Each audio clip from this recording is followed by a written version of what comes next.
Welcome, my dear students. This is B.Laxmi Narayana, working as Assistant Professor in Electrical Department from Mlritm. In the last class, I have explained transformer operation under load condition. In this video, I am going to explain transformer equivalent circuit. What is the effect of winding resistance and what is the effect of leakage reactance? So today's topic is about transformer equivalent circuit. In the last class, I have explained transformer operation under load condition. When load is connected, I2 flows in the secondary winding. This I2 produces Pi2, which is secondary flux.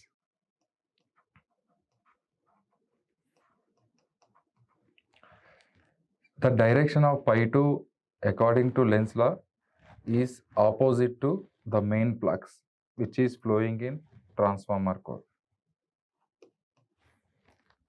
So Pi2 flows opposite direction to main flux. Now, in order to maintain flux in the transformer constant, transformer draws another current from the supply, which is I1 dash. I1 dash is load component of current.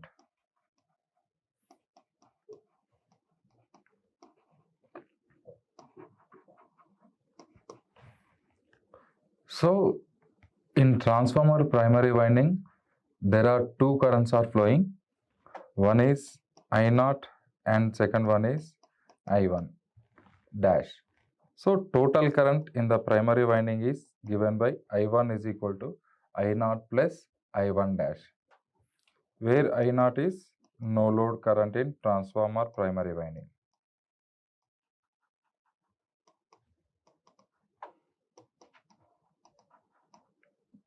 No load current in transformer primary winding.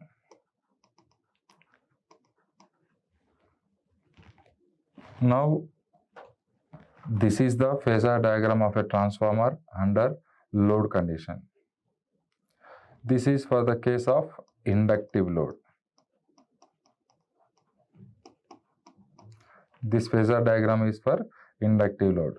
So, where I2 lags E2 by an angle Phi2.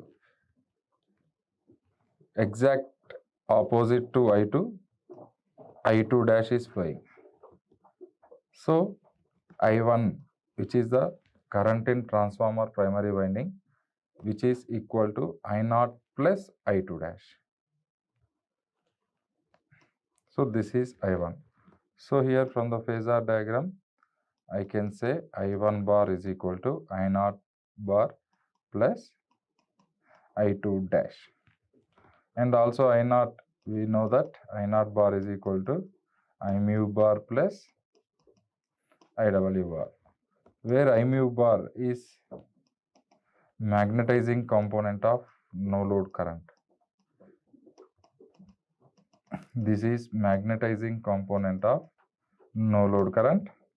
IW is called working component of no load current. So, working component of no load current. Okay, this is the phasor diagram of a transformer for an inductive load. So, this phasor diagram is for ideal case. So, here in this phasor diagram, I have not considered winding resistance and leakage flux.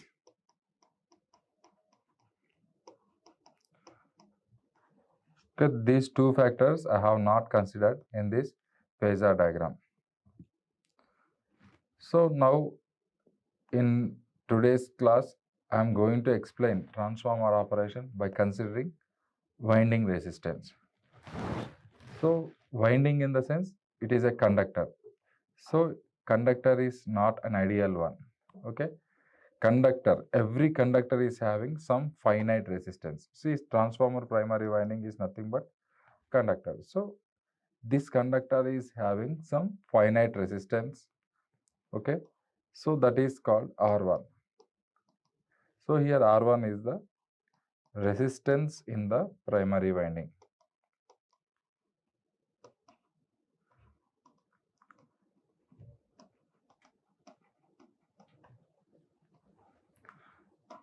So transformer secondary winding is also a conductor. So that is also having some finite resistance. Okay, here I named it as R2. So R2 is the resistance in the secondary winding.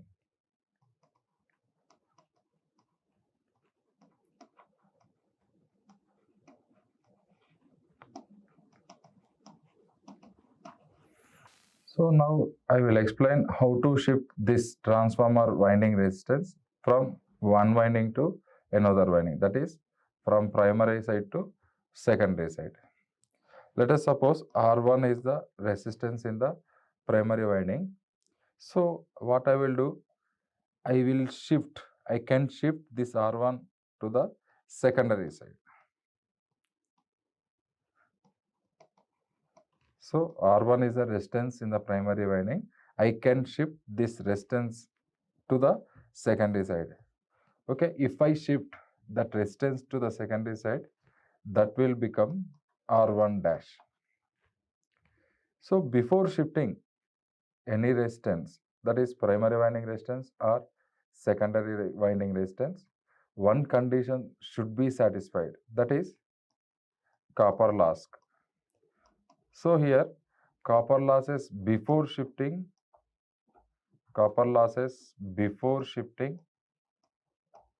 must be equal to copper losses after shifting.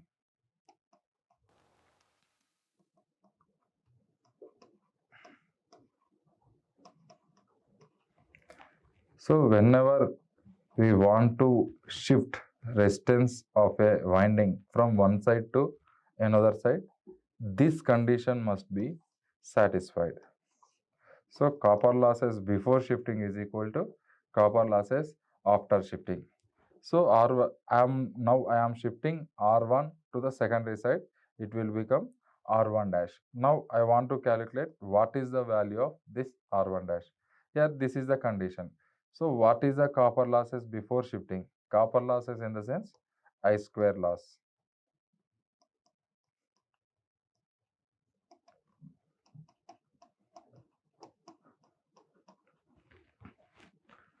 So copper losses before shifting, that is copper losses with R1.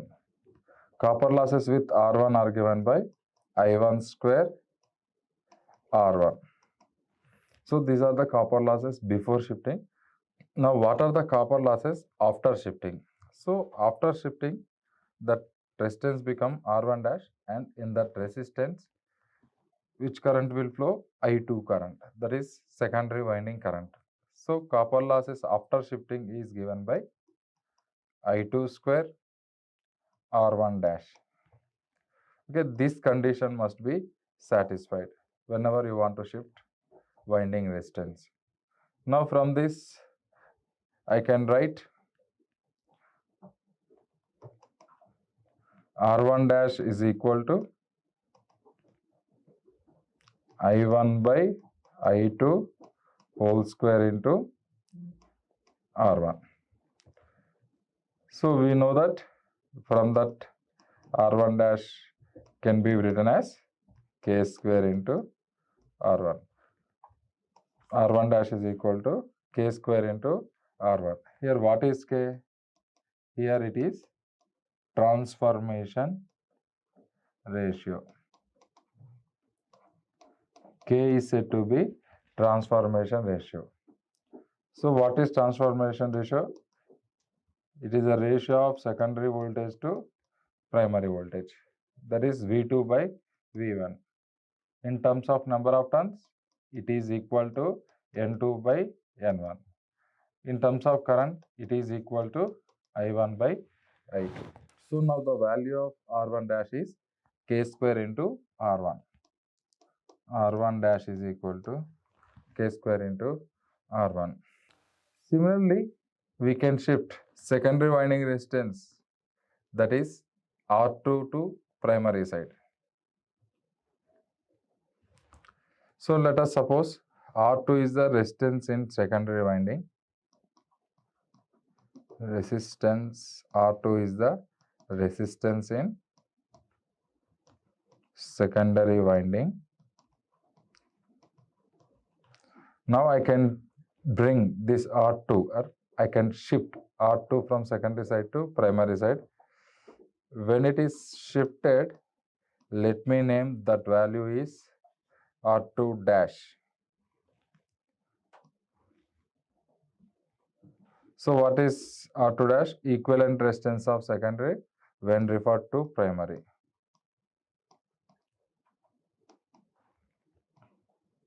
Equivalent resistance of secondary when referred to primary side. So what should be the condition that must follow whenever shifting resistance? That is copper losses before shifting, copper losses before shifting equal to copper losses after shifting.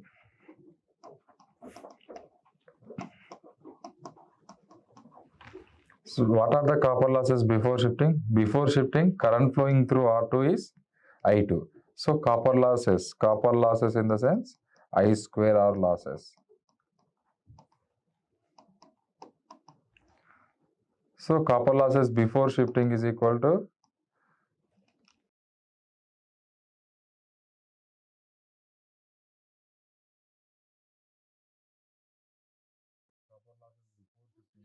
I2 square R2. Now what are the copper losses after shifting? After shifting, resistance becomes R2 dash. And what is the current flowing through R2 dash? I1. So copper losses after shifting is given by I1 square R2 dash. From this condition, I can determine the value of R2 dash. That implies R2 dash is equal to I2 by I1 whole square into R2. And that can be written as R2 dash is equal to R2 by K square. So R1 dash is K square R1, R2 dash is equal to R2 by K square. So now here, what is the effect of winding resistance in transformer? Now because of this resistance, there is some voltage drop in the primary winding due to resistance R1, and also there is voltage drop in transformer secondary winding due to resistance R2. Now, what are the voltage equations in a transformer? See, these are the voltage equations in a transformer. And on primary side, V1 is equal to E1 plus I1 R1, where E1 is the induced EMF in primary winding. Induced EMF in primary winding. So we know that according to Faraday's law of electromagnetic induction, whenever there is change in flux linking with the conductor, EMF is induced in a conductor. So when primary winding is connected to supply V1, some current is flowing through the primary winding because of closed circuit. Now let it be I1. Now it produces flux in the transformer core.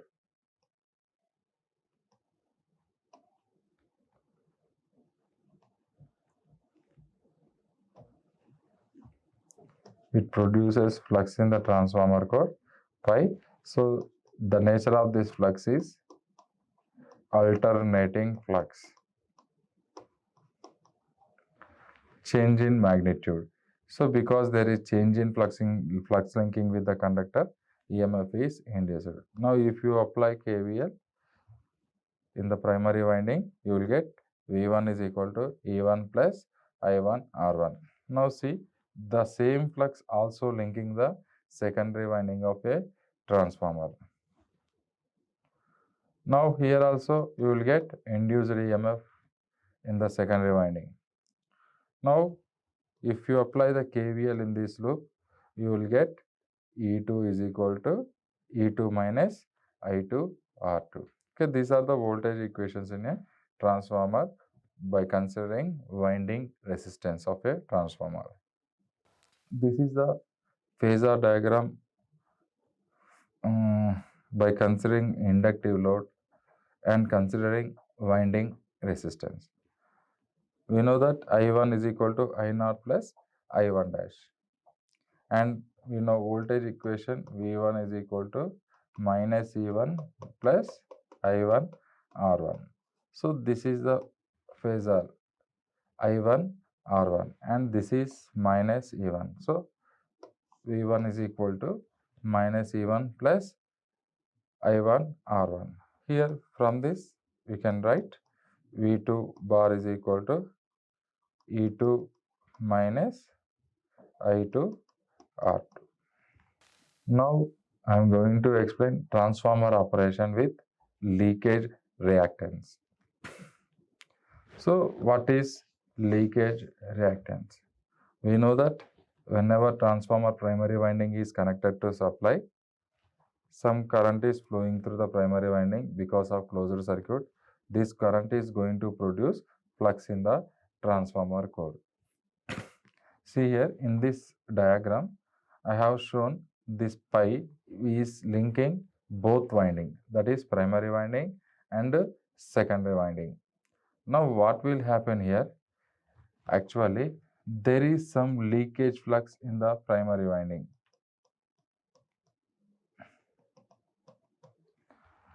So what is the leakage flux?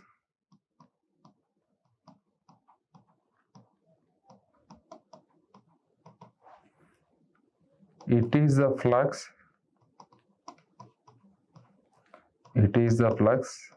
which links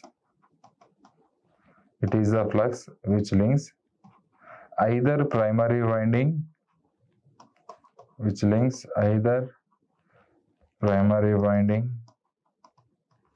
or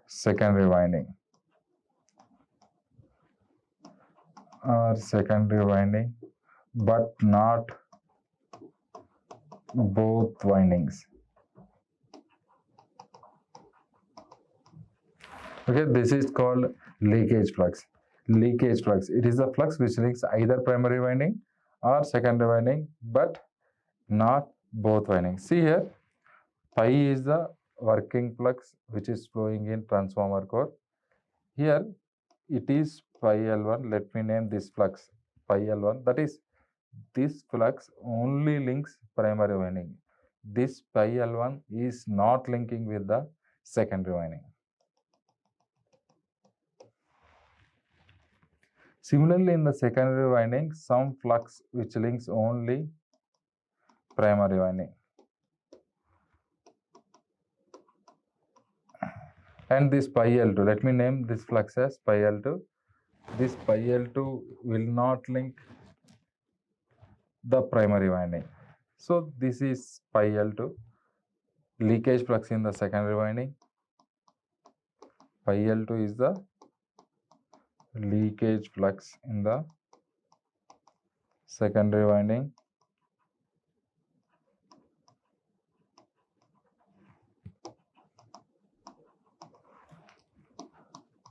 Pi L1 is the leakage flux in the primary winding.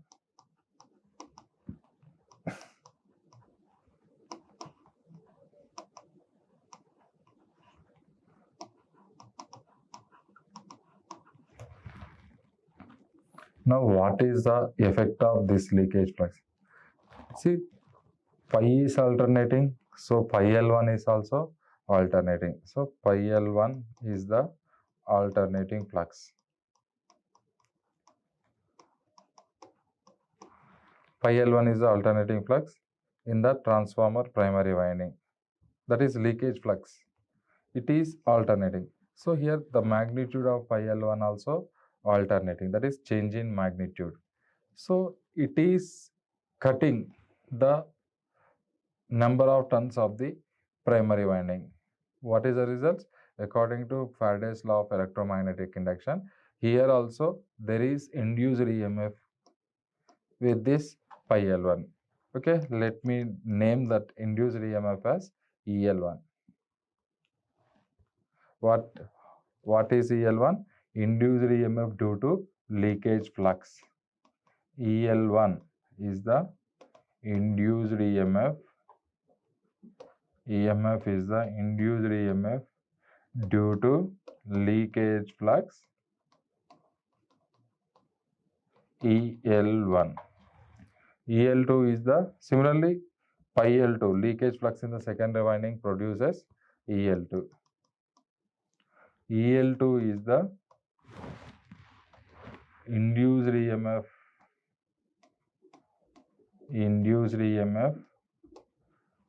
due to the leakage flux EL2. Now, what is the effect of this induced EMF in the voltage equation?